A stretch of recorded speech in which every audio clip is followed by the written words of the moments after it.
Howdy. Today, January 23rd, our daily devotional comes from Matthew chapter 21, verse 22a. Reads, "If you believe, you will receive." The lesson's titled "No More Fear" by Alan F. Johnson. Living in New England in January means walking on ice and snow. Being born with mobility impairments requiring the use of leg braces and a cane, I have found that life can be a challenge on wintry days.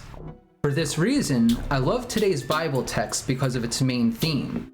Faith and trust in God can help us overcome huge obstacles. By believing in what God assures us of, we can be victorious in our struggles.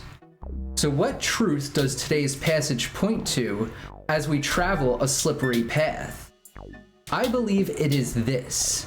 Resting on God's assurance, we can live in confidence rather than fear.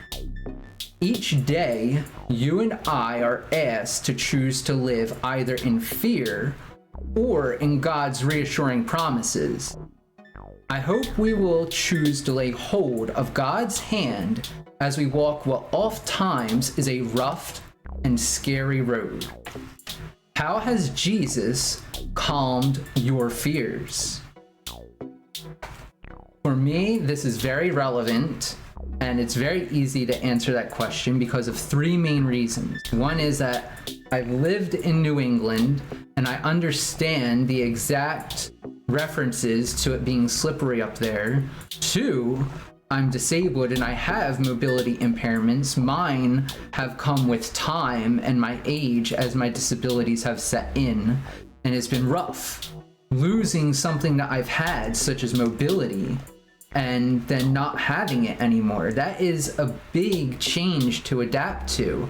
When you can't raise your arm over your head and you have to figure out a new way to do things all the time, yes, that's a big challenge. And the one of the main ways that I've chosen to deal with it is through prayer. And a lot of my disabilities I've come to as my third actual testimony here is that I rely on God for less fear, to be less afraid day to day.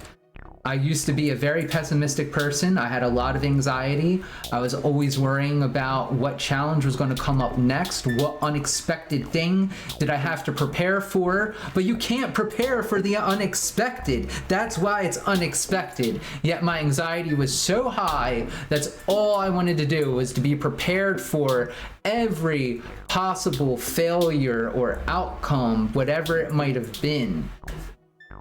I had to really calm myself down.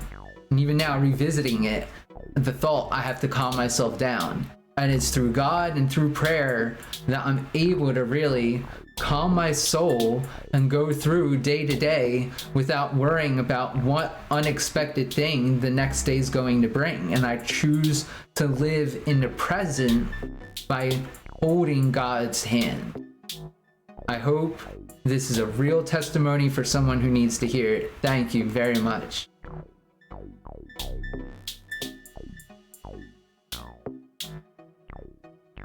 Ciao.